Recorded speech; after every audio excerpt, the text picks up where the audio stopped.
Hi guys, so it is September 13th and we finally get to walk into the gym like we own the place. And what do I mean by that? Like, I remember for the longest time you had to like book appointments and shit. That shit got mad annoying. So I'm happy that we don't have to book appointments now, so I can spend how much ever time I please in the gym, and your girl could not be happier. Today is going to be a leg day. You know, just gonna try to make it more like glute focused, and if I feel like I have time, I'll record it for you guys. So let's get it, let's motherfucking go. And then of course they passed the whole mandate thing, so I feel like that's another reason as to why they like made it where they were fully open. You could just like walk in, because you'd still get to like just walk in like 12 days, but of course if you're not vaccinated, where the fuck do you think you're going? Love-hate relationship, but it's okay because your girl's vaccinated now, so we're here for it. Let's get it, let's motherfucking go. My happy place, couldn't be happier. Okay, bye-bye. So I think I did say that it's leg day, right? So I just wanted to do like a heavy leg day. Here's me dancing around because I always find a way to fool around somehow.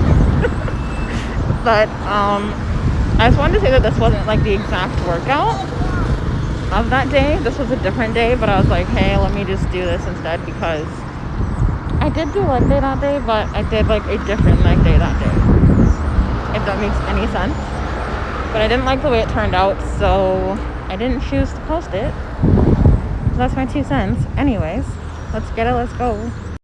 You know, we gotta grow that booty, so let's get it, let's go. Trying to make it slim thick. Let's go. Alright, so for this workout, we're starting off with squats, the OG. I honestly love squats. I feel like they're my favorite compound movement. But anyways, I usually like to start off my leg days first with glute activation and hip mobility, just because I want to make sure that my legs are fully warmed up and ready to be worked, regardless of if I'm building muscle or trying to build muscle or not, or whether it be like I'm cutting or bulking. And in this case here, I'm currently not bulking, I'm cutting. Either way, I still want it to be done effectively and efficiently. That way I'm not risking injury, XYZ, and I'm actually making sure that my muscles are warmed up. So yeah, and I know I do talk a lot, so I'm trying not to ramble as much as I can here. But what I usually like to do is I will start off with my working sets. So working set between like a rep range of 1 to 5, working my way up to the pounds that I have here. And then I added weight on at the end of each set. Like I increased the weight, that way we can increase the progressive overload. And as I increased my weight, my sets decreased. So I did 6 and then I did 4. Even though that doesn't sound like a lot, because the weight is heavier, it's harder for you to lift it back up. And I only really increased it by like 5 pounds on each set, which I won't show you guys, but you know. Anyways, now I'm rambling. But we're moving into hip thrusts. But this is how I set up for hip thrusts. Someone was nice enough to leave like 5 pounds loaded on each side. I hate it when people don't re-rack their weights, okay? I freaking hate it. It's one of the like worst things for me. Let me know your biggest pet peeve, your biggest gym pet peeve down below. It's annoying as fuck. But anyways, so what I did was I removed both. Also for hip thrusts, I usually like to use, you know, where you do like your bench press, because I find that it's lower, and because I'm very freaking tall, it just helps because you don't have to, you're not as high up, so you don't have to worry about having plates under your feet for like the deficit, so you can actually feel it fully in your glutes, you know, because I feel like I struggle with that the most. But yeah, anyways, this is what I try to do, and it usually takes me like 2 minutes to set it up, so it's not that bad.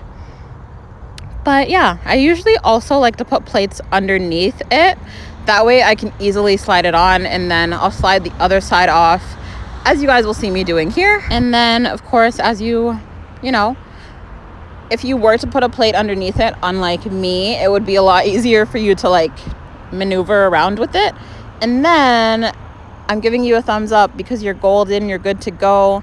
Usually if you like pinch the clips at the side, as I will show you guys here as well, if you like pinch it, it easily just comes off, and then you can like roll it off at the end. And also another tip for when you're like putting it back, you can like roll the other part off, or you can like lift it up slightly and then like drop it on the ground while you use your 2 arms to pick up the barbell, if that makes any sense. I'm the worst at explaining things, but I really do try. And here's me giving you a thumbs up because we did it, even though it took like 2 freaking minutes.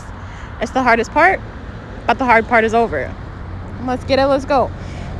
And usually, or what I want to do in the future, is if I'm going to load a barbell up to do hip thrusts, which I did in this case with 45 pounds on each side, you know, the whole fadazzle. What I plan on doing in the future is I'm going to use that for my whole workout because it took a lot of time, right? So you might as well just use it for the rest of your workout. Because it's annoying to have to use it for one exercise. It's like, why did I do all of that work for one exercise? Anyways, let's get it, let's go. All right, so I wasn't just going to do 3 sets of hip thrusts because I took like 3 to 4 minutes out of my day to set up the hip thrusts. So I don't have a hip thrust pad, so I use a sweater, and it usually kind of does the trick for me in my case. But that was my 2 cents, and I like to make sure that I'm actually making sure that I can feel the hip thrusts. So I like to perform like a couple body weight ones and see if I can actually feel it in my glutes before I go and I perform a whole freaking set. So that's my 2 cents. 10 out of 10 recommend making sure that you can actually feel it before you do it, because then you're kind of doing the exercise for no reason, in my humble opinion. That's just my 2 cents. You don't have to follow it if you don't want to, but yeah. And anyways, I try to make sure that the bar is fully in the middle before I bring it closer to me. And then when I do, you make sure that you're maintaining good form. As I just said, I like to do it where it's like you make sure you're in an L shape, and you make sure that you're pushing through your heels and you're also pushing through your glutes at the same time. I know that doesn't sound like it makes sense, but when you do the exercise, you'll get it. But yeah, I did these see how I had to like readjust it and make sure it was in the middle because it was kind of like lopsided and it was like turning. You also want to make sure that you're in control of the barbell and it's not like, it doesn't feel like the barbell is controlling you. I really hope that part made sense. But yeah, and I just really try to like push through my glutes here. I like to believe that I did 3 times 10 reps, and during halfway through I had to make sure that I took a break because it was I was in a lot of pain, to say the least. All right, and then remember how I said 3 sets of 12? So for the last rep, we're going to do a set of 15 reps. Only difference is we're going to be holding it for like 2 seconds at the top, and then we're going to bring it all the way back up, hold it for another 2 seconds, XYZ. This will really tire out your muscles, but those days when you really just want to feel something? I feel like that was this for me. I'm like, I really just want to feel my glutes in pain, So I was like, let's get it, let's go. Look at the pain on my face. It says it all. But I sincerely apologize if you do try this workout. That's my 2 cents. And we're not done yet. So I really don't know what I thought I was doing. All right. And remember how I said that I wanted to use like the full barbell for my whole workout? I didn't get to do that because I physically could not lift the weight to do sumo deadlifts. And I really, really wanted to do sumo deadlifts with that weight. What was it, like 135? I don't even know how I possibly thought I could do that, but I couldn't do it. So I lowered the weight, and we have a 70-pound loaded barbell here. Close enough. Don't worry, I'm coming for you. 135, I'm coming for you. But anyways, this is for 3 reps of 10? 3 sets of 10 reps. All right, so moving on, we have the deficit Rdls. For these, you're going to want to make sure that there's a plate under your feet. This just helps with you feeling it more in your glutes, which I struggle with. And of course it helps with like that with progressive overload, which I don't really need to do right now because I'm still trying to lose weight. But you know what I said, like how I said in the beginning, consistency is key. So if you do it now, you won't have to remember to do it in the future. So 6 months from now, when I want to bulk again, I won't have to remember to do it in the future. It'll be like common nature. But anyways, I always like to make sure that I'm doing it with full intent and that I'm feeling it in my muscles before I actually pick up the weight and then do it with like the loaded barbell. So I did that, and we're going to do 3 times 8. And then these are also superset with reverse lunges as well. And whenever you're performing reverse lunges, you're going to want to make sure that your front foot stays straight. I know it's very, very hard to make sure that your foot does that, but if you can't get the form down, then try to do it with lighter weight and then go from there. For me, reverse lunges are a lot easier than forward lunges, but that's just my 2 cents. Try it out. Let me know what you think. I'm pretty sure your glutes are already dying from the amount of hip thrust that you just did. But push through. You know what I always say? You've got this. You've got this. You just need to convince your mind that you do. That's it. Okay. All right. And then last but not least, I really wanted to make sure that I could do single leg deadlifts. Of course, I still do these for core stabilization, because I feel like a strong core is so crucial in everything that you do, not even just lower body exercises, but just in general. I feel like it's very nice to have a strong core. So I don't know how many of these I did on each side, but I'm gonna leave them on the screen for you guys. And then I also superset those with, I guess we're gonna call them like weighted abductions, because it's basically what they are, right? I could have used the abduction machine, but I really just didn't want to do all of that today, so I didn't. So yeah, that's my 2 cents. 10 out of 10 recommend trying this, and also this was for 3 sets as well. But of course, I will leave the sets and reps on the screen as I always do for you guys. So yes, 10 out of 10 recommend. Look at that booty pop. Can we have a moment for her? Can we have a moment? Anyways, moving on, as always, I like to make sure that I'm stretching at the end of my workouts, just to make sure that I'm avoiding injuries and so that I'm not too sore the next day. And I also just love stretching. Call me the stretch queen if you will.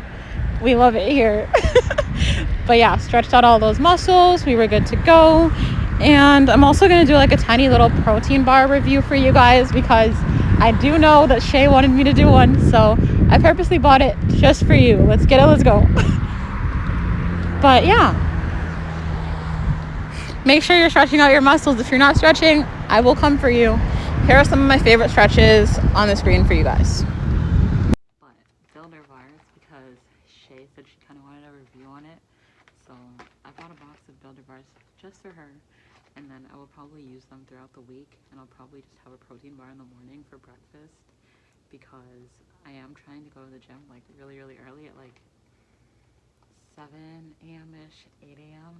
just to like get my morning going and on a good foot, because I find I will procrastinate and not end up going if I don't go in the morning. So that's my 2 cents.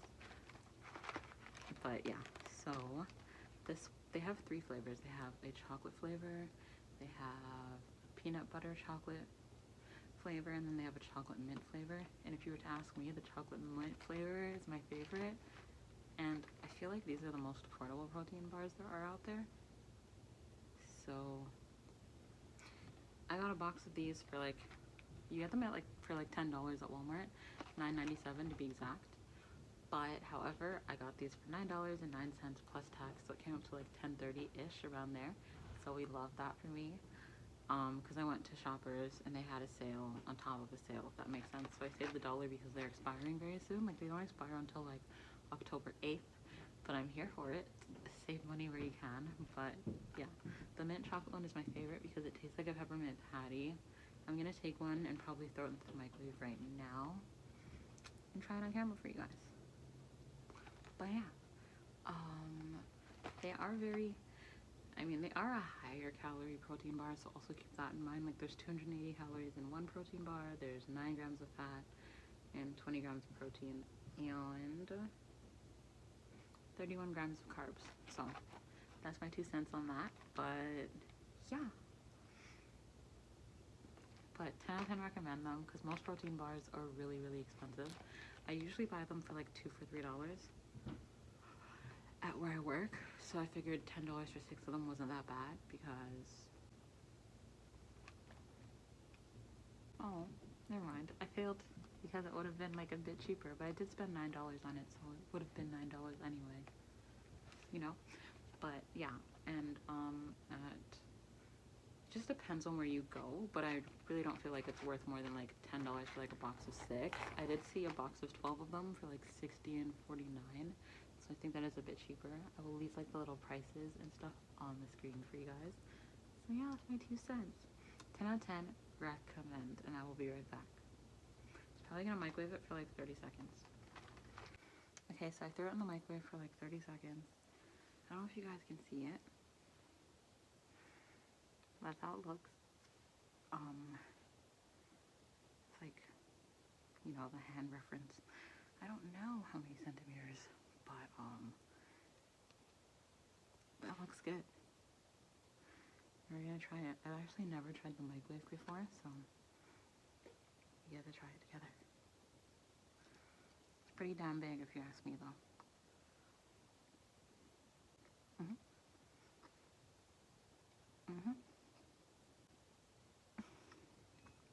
And then the mint part just hits you afterwards. So good. This is like a York peppermint patty, but on crack. You need to try it.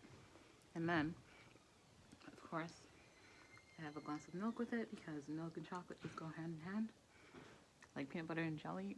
But yeah, I'm gonna end the video off here. If you guys liked it, don't forget to leave me a thumbs up. Leave me a comment with your future video requests down below.